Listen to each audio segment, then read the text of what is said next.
అతివేగం పెద్ద ప్రమాదానికి కారణమైంది. డ్రైవర్ అత్యుత్సాహం ప్రయాణికుల ప్రాణాల మీదకు తెచ్చింది. కర్నూలు జిల్లా కోడుమూరు సమీపంలో ఓవర్ స్పీడ్ తో వెళ్తున్న బస్మిల్లా ప్రైవేట్ బస్ బోల్తా కొట్టింది. ఈ ప్రమాదంలో 2 చిన్నారులు మృతి చెందగా 40 మందికి పైగా ప్రయాణికులు తీవ్ర గాయాల పాలయ్యారు. హైదరాబాద్ నుంచి ఆదోని వెళ్తున్న ట్రావెల్స్ బస్సు మరో వాహనాన్ని ఓవర్టేక్ చేసే ప్రయత్నంలో ఈ ప్రమాదం జరిగింది. బస్సు బోల్తా పడ్డ తర్వాత ప్రయాణికులు లోపల చిక్కుకుపోయారు. కాపాడమంటూ పెద్ద పెద్ద కేకలు వేశారు. దీంతో స్థానికులు కొందరు వారిని బయటకు తీసి హాస్పిటల్కి తరలించారు. గాయపడ్డ వారిలో కొందరి పరిస్థితి ఆందోళనకరంగా ఉంది. Travels bus driver over speed తో వెళ్లడం వల్లే ఇలా జరిగిందని పోలీసులు ప్రాథమిక నిర్ధారణకొచ్చారు. చనిపోయిన చిన్నారులు హైదరాబాద్ కు చెందినవారు. 4:45 నుంచి 5 గంటల మధ్యలో హైదరాబాద్ నుంచి ఆదోని వచ్చే bus Bismillah travels private travels bus accident అయింది. రోడ్డు పక్కన టట్టలేంది. దాంట్లో దాదాపు 30 నుంచి 40 మంది వరకు ప్యాసింజర్ ఉన్నారు. ఎవరు వచ్చి ఇమీడియట్లీ తీసి ఆమెను పిలిపించి వాళ్ళకి అందరూ హాస్పిటల్ పంపించేసినాము.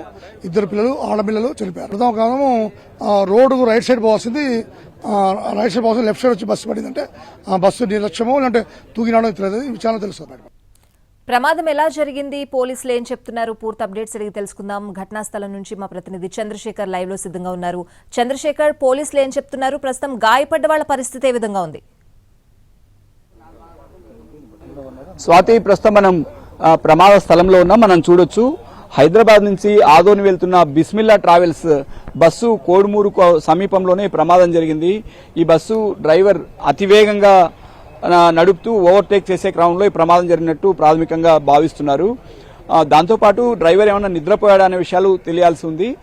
బస్సు హైదరాబాద్ నుంచి బయలుదేరి కొద్దిసేపట్లోనే ఆదోనికి చేరాల్సి ఉంది. వారంతా కొద్దిసేపట్లో ఇంటికి చేరుతామనే క్రమంలోనే ఈ ప్రమాదం జరిగింది. బస్సు వేగంగా వచ్చి మనం చూస్తున్న ఈ గుండును ఢీకొంది. అంటే ఎడమవైపు వెళ్లాల్సిన బస్సు కుడివైపు వచ్చి రోడ్డుకు యువతల ఉన్న గుండును ఢీకొనడంతో అదుపు తప్పి బోల్తా పడింటే యాక్చువల్గా ఆ గుండు సగ భాగం భూమిలో ఉంది, సగం పైన ఉంది. అంటే మొత్తం గుండు లేపుకొని దాదాపు 10 అడుగుల దూరంలో గుండు పడిపోయింది. ఆ తర్వాత బస్సు బోల్తా పడి అందులో ప్రయాణిస్తున్న వారిలో గోవర్ధని లక్ష్మి 8 ఇయర్స్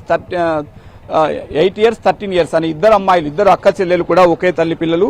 వాళ్ళిద్దరూ ప్రాణాలు కోల్పోయారు. దాదాపు 30 మందికి పైగా గాయపడ్డారు.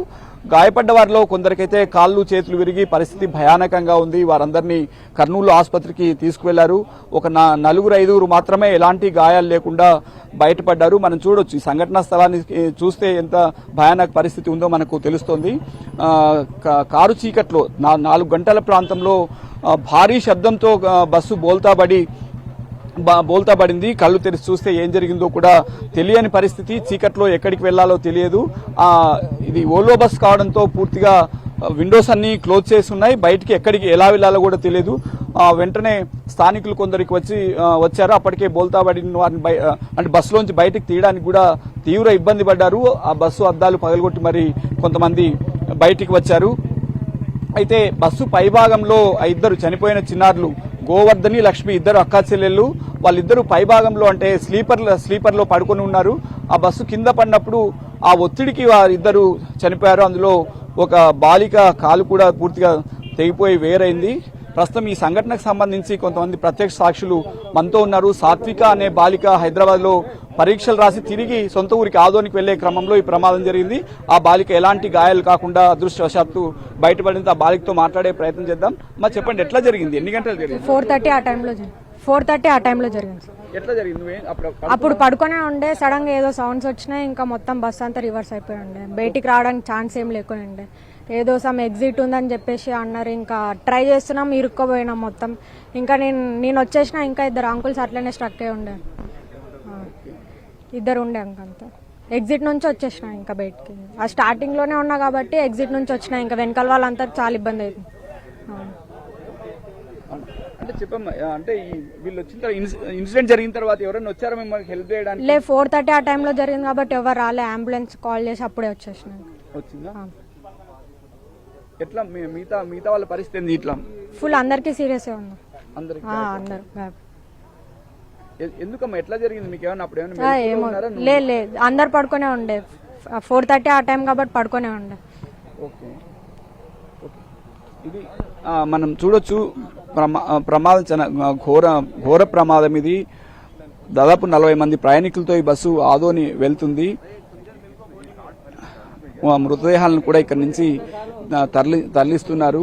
గాయపడ్డ వారందరినీ కూడా కర్నూలు ప్రభుత్వ ఆసుపత్రికి తరలించారు. వారిలో కొందరి పరిస్థితి విషమంగా ఉంది. ఇక్కడ మొత్తం ఇక్కడ గాయపడ్డ వారికి చికిత్స చేస్తున్నారు. ప్రస్తుతం అయితే ఇక్కడ నుంచి మృతదేహాలను తరలిస్తున్నారు. ఇది ఇక్కడి తాజా పరిస్థితి.